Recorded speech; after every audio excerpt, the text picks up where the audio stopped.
Okay, thank you. And just to note that Unity Kitchener and Unity Spiritual Center Ottawa have YouTube channels. And this is like showing up for GEM. I don't know if you know the GEM channel in Canada, but it has all of this great necessary information that's out there for people to use. And we have it online as well. And so just go to YouTube and look up Unity Kitchener, look up Unity Ottawa, and there's always a feast of information and great speakers to listen to. And today we have our own great speaker who is joining us from Greenfield, Massachusetts, and Reverend Kathleen Kerswig. And I'm going to just share a little bit about Reverend Kathleen. So she is a Unity minister and a recovery coach and a frequent speaker at Unity centers across the eastern region of the United States and also now in Canada. Her mission is to help people create joy and discover freedom along the way. And all are welcome, no exceptions.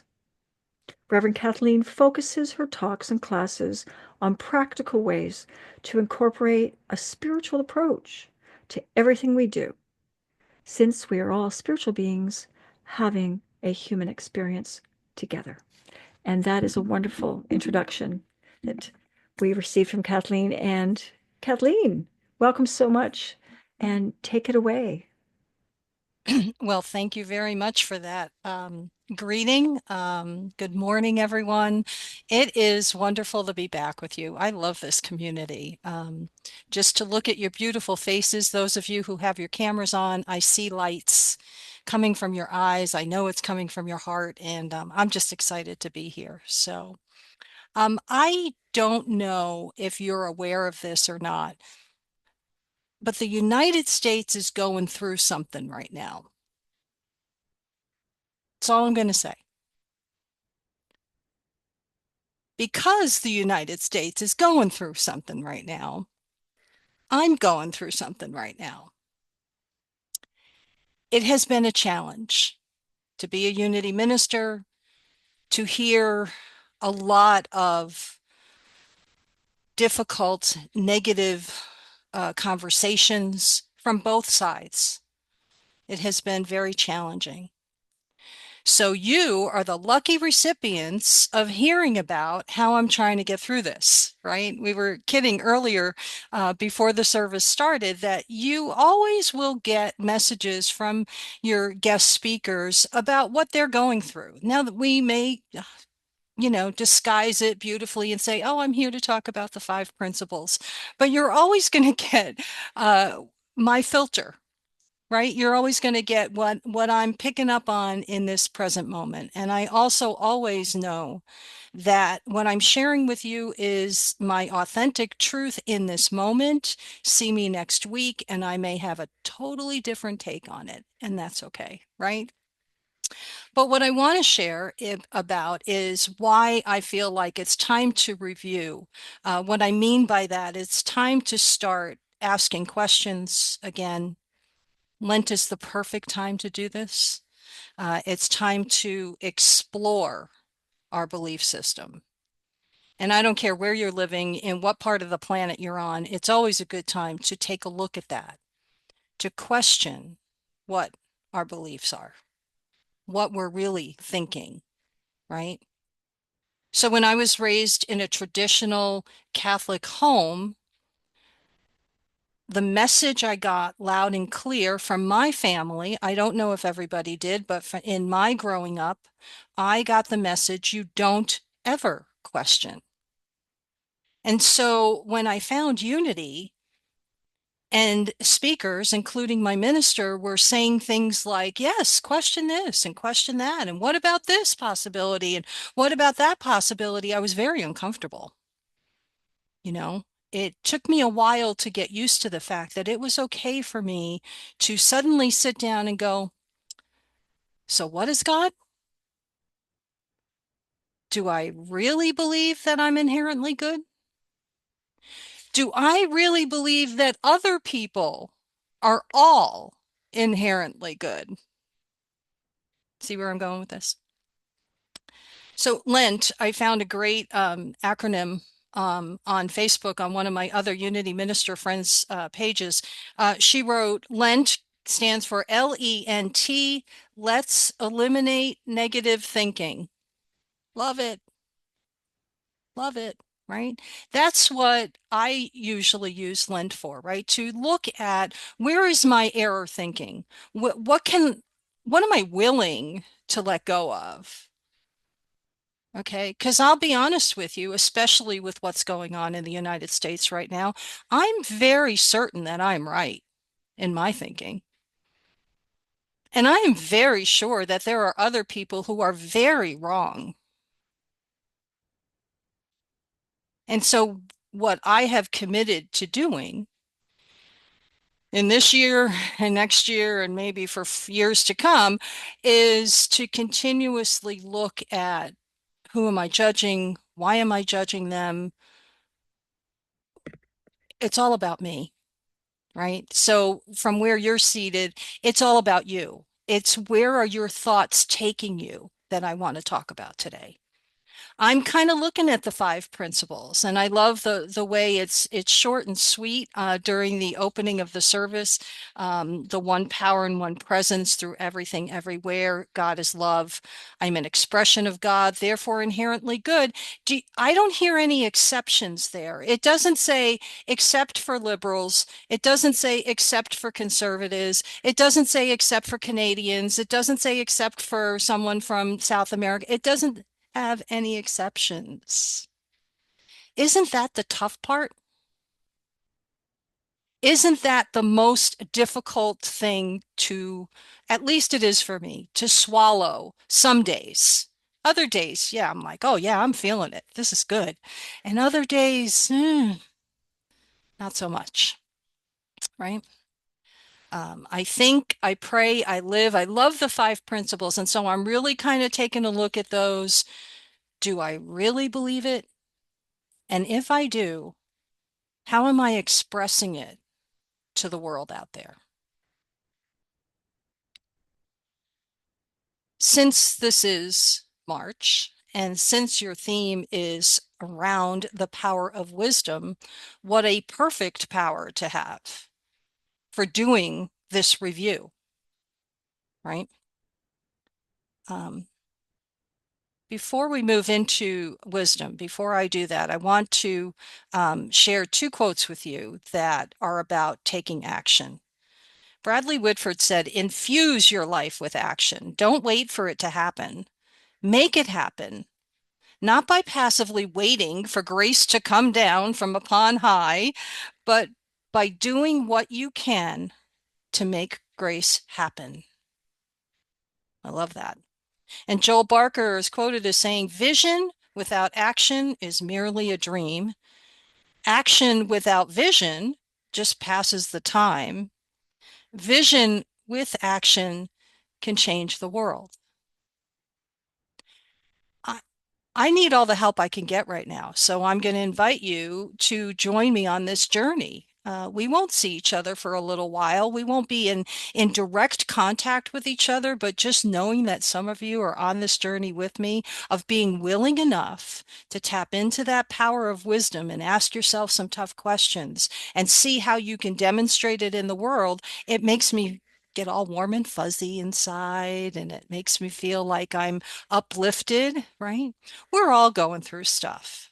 Just the people in the United States, everybody on this planet, every being is facing something. And some days are easier than others. And so, whether we like it or not, and I guess I should say whether I like it or not, I still believe that we are all connected. I still believe that principle of oneness. And if that's the case, it means I'm in this with everyone and not just the people I feel believe the right things to believe, right? This isn't going to be an easy ask of you, but I think it's the only way that we're going to be able to move forward and evolve. Those of you who have heard about spiral dynamics understand that maybe this is the time where we're getting ready to move into a new level of consciousness. And in order to do that, we got to kind of help each other, right? It will appear as if people are fighting that. It's just an appearance. Something else I have to try and remember. It's difficult. It is very difficult. I'm happy to talk to unity churches. I don't know what I would do if I was faced with an audience that didn't think the same way as unity teaches, right? I think it would go okay, but it would be tougher, right? It's wonderful when I can sit here and look at all your beautiful faces and you're smiling when I think you're supposed to be smiling. You're not laughing at me or anything like that, right? But you're smiling or you're nodding your head when I say something. It just helps me to continue to share with you from the heart. So it's time to take action. In my opinion, we start with those tough questions, right? And we call upon the power of wisdom to help guide us. I always find this interesting. When I first started taking classes to become an LUT, because that's all I was going to do, as you can see that panned out, right? But when I was taking classes to become an LUT, it was called the power of judgment. It was not called the power of wisdom. And somewhere along the line, it changed.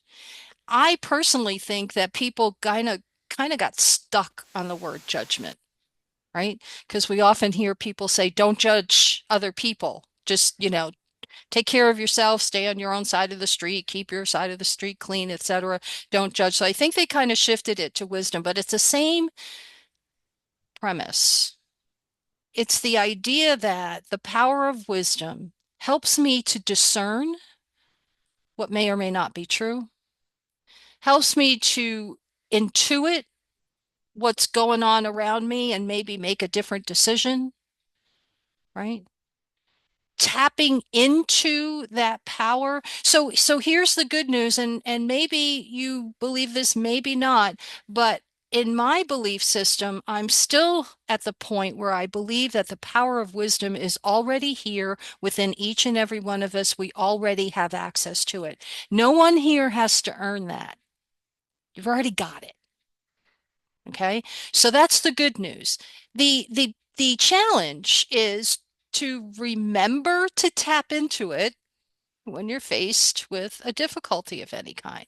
Tap into it when you're faced with a major decision that might be victorious no matter what. However, you're not sure what to do. It's always there. The thing that I have the biggest challenge with is remembering these things, right? When I'm in the middle of a human moment, you know those human moments, right? You're at the grocery store in line and you're in the 10 items or less line, and the lady in front of you has 22 items because I've counted, right? Right. You know what I'm talking about, a human moment. I forget I'm divine in nature. I forget that I already have everything I need, except for the groceries that I'm trying to check out that I can't do quickly, right? Divine wisdom. What a beautiful resource. All of our 12 powers are beautiful resources, but how about this divine wisdom? I went to Paul Hasselbeck's website. He does something called the absolute word, and he does it with Unity's blessing. He changes the wording of the daily word entries on Sundays to reflect language that doesn't indicate there is any separation whatsoever. So what I mean by that is sometimes when we use the word God, some people sometimes keep thinking about that old man in the sky and the clouds, right? With the long white beard and the long white hair and the robe and just kind of watching down upon us. And now where you go with that image is up to you, because some people really feel like he's watching down with love and grace and mercy, and others feel it's a judgmental God. That doesn't matter. Sometimes when we use the word God, it feels like it is a separate being from us. I will be honest with you, I grew up in a traditional home, right? A traditional Catholic home. And so God felt separate from me for sure, for sure. So Paul kind of changes the languaging a little bit, and he says something like this. I just found an entry on wisdom. I embody divine wisdom. Divine wisdom is one of my 12 powers. It is my ability to evaluate what I know. I bless my intellect. I also accept the limitations of my intellectual understanding. Ooh, those are big words. And I don't mean long in length. I mean, those are really deeply meaningful words. I bless my intellect and I accept the limitations of my intellectual understanding. I know I'm a spiritual being. I know I have every divine quality. There is none left out. And I'm having a human experience, which means that my intellectual understanding is not always at 100% like I would like it to. Well, I'm a perfectionist. I'd kind of like my intellectual understanding to be at about 110%, but that's just me. Um, but we accept it all, right? My mentor, who I shared earlier, Reverend Jim Rosemergy, was the first person to help me understand this concept of I need to embrace my humanity in order to express my divinity. It was the first time when I heard him that first time back in, I don't know, 2009, 2010. When I heard that for the first time, I remember breathing fully for the first time. I remember feeling such relief that, oh, wow, I can do that. I can do that. I can embrace my humanity. I can thank these, what I consider to be negative emotions showing up because they tell me what I'm feeling, and then I can ask them to leave. Thanks, anger. Thanks, jealousy. Appreciate it. You can go now. If I'm feeling love, happiness, or peace, I can thank it and I can say, stay as long as you can, right? But we have access to all of this. The point of the review to look at your beliefs and to say, do I really still believe this? Here's the tricky part. No judgment of self. Wherever you end up going with this, do not judge yourself as being wrong. You're not wrong. You're just in the moment. You're considering the possibilities. What do I believe God is? Do I believe that I am divine in nature and that I am inherently good? And part two of that is, do I believe all others are? Do I believe I create my experience by my thoughts? Unity teaches that everything begins with thought, right? But do I really believe that? And friends, I'm going to say this to you now. No matter what your answer is, I'm going to love you anyway. I'm going to accept exactly where you are, whenever you are, right? But if you find yourself thinking, no, I don't think I believe that anymore, do not get upset. Do not judge yourself as being wrong. See where you go from here. My recommendation is the only two requirements are keep an open heart and an open mind. It's not a unity requirement, it's a KK requirement. Open mind, open heart. What that does, it allows me to hear more. It allows me to consider more, right? With what we are seeing in our lives, wherever we may be, it appears chaotic. It appears that there is a lot of hate in the world in general. If you're on social media at all in any capacity, it appears that there is a lot of hate. But you know what? There's so much love. There are so many people coming together, and there is a large number of people, and I am included in this, who believe that we are moving into the next level of consciousness. And if that is the case, if that's what's happening, then everything we're seeing from a physical standpoint, from a human experience standpoint, everything is happening the way it needs to happen to help us to get to the next level.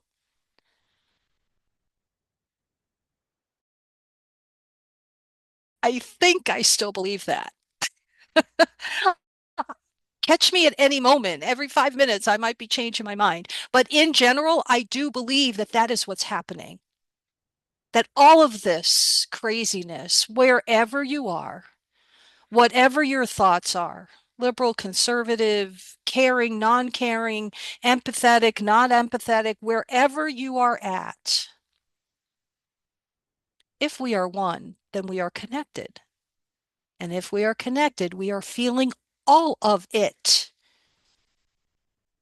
And that can feel stressful. That can feel sad. It can feel depressing. It can feel hopeful. It can fill us with faith. It can do a lot of things for us if we trust the divine within us.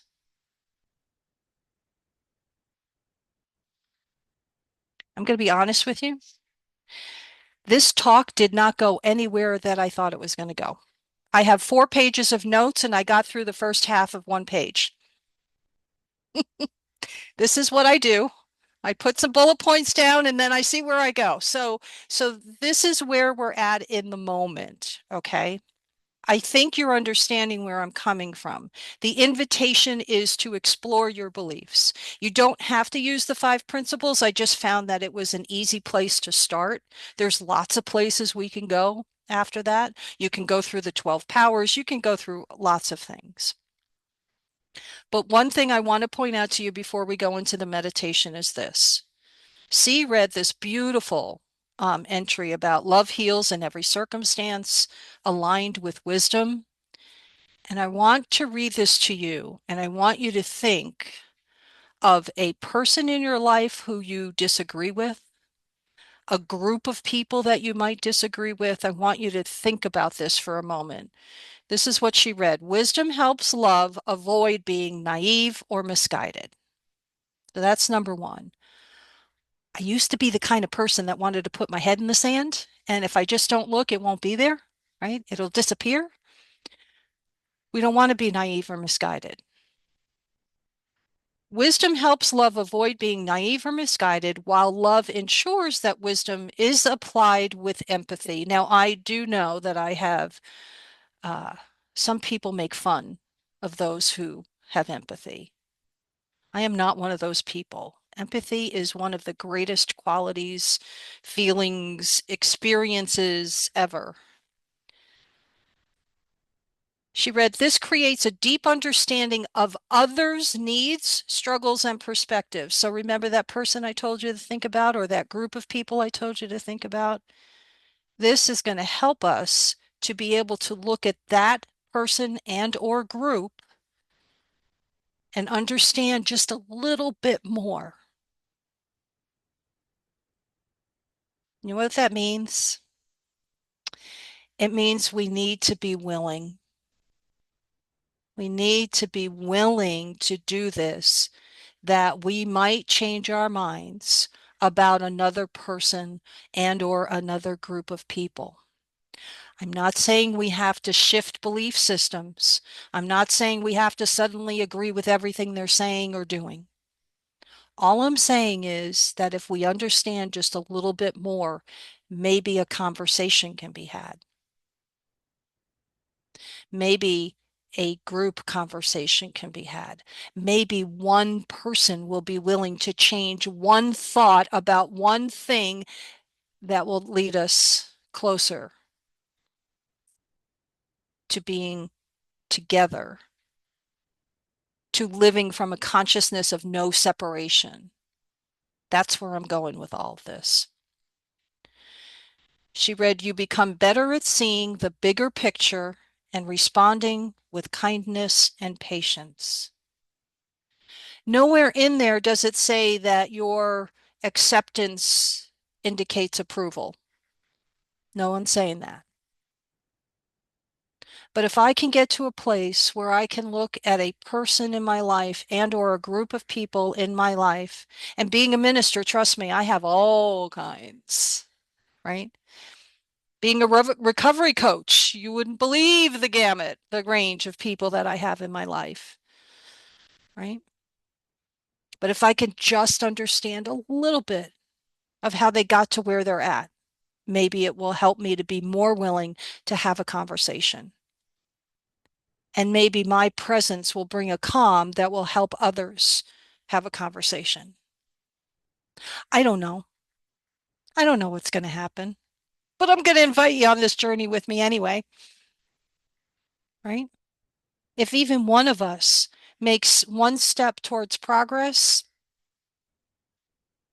then today was a success. Who knows where we can go?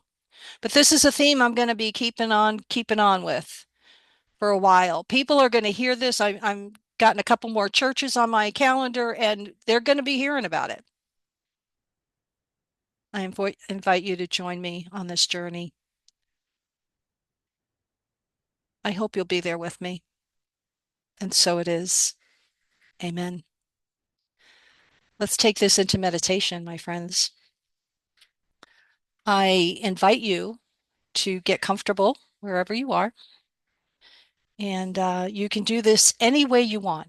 If you want to close your eyes, you can do so, but I invite you to start by just taking a couple of nice, deep cleansing breaths to just allow your body to relax into the chair, into the sofa, wherever you may be. And just do the deep breathing. Feel yourself relaxing more and more. You can't do this wrong. May the words that I speak now be the words of your own heart. Today, I am willing to review my thoughts, my beliefs. I am open to considering all possibilities.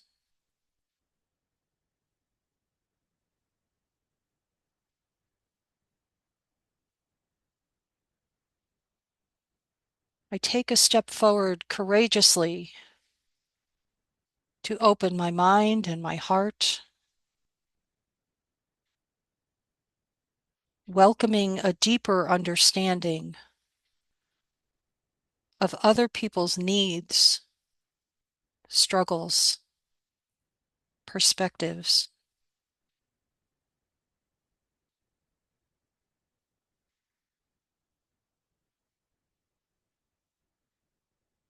I embody divine wisdom.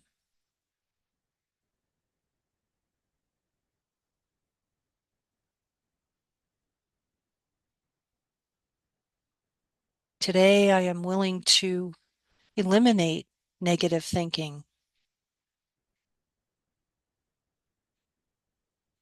I am prepared to embrace new thinking.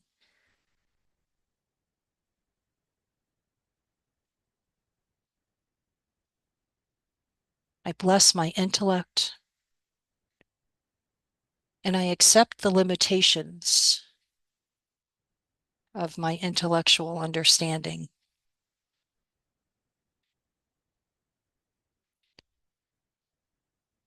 Today, I center into the awareness of my divinity.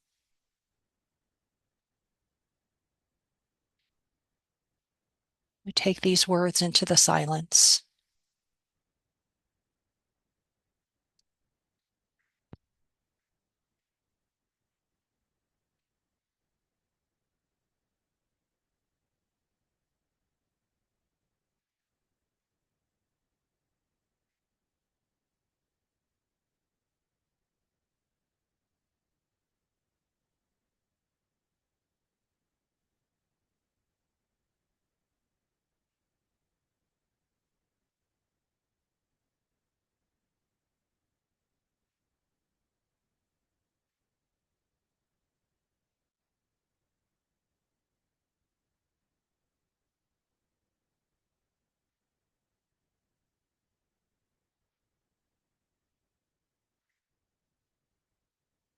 My mind and my heart are aligned with unlimited divine wisdom.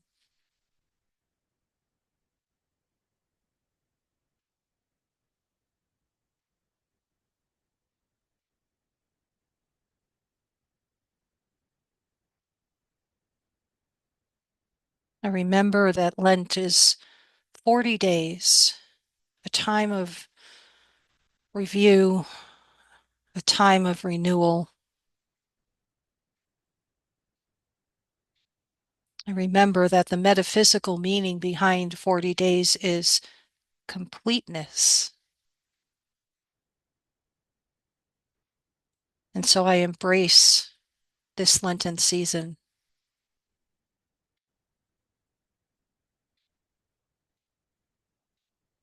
I am filled with a curiosity, a willingness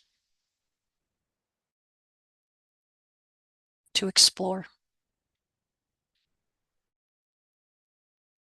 I release all need to judge, and I trust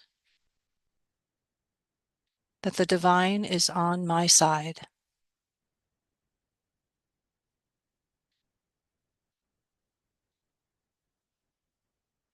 And I say thank you to this divine universe. Thank you to divine mind, creator, source, whatever word I use. I am grateful.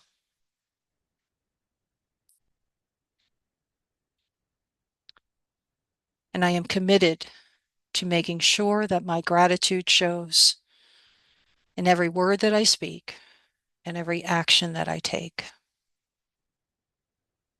And so it is. Amen. Before you open your eyes, just take a couple of deep breaths to bring yourself back to this place and to this time. And when you're ready, you may open your eyes.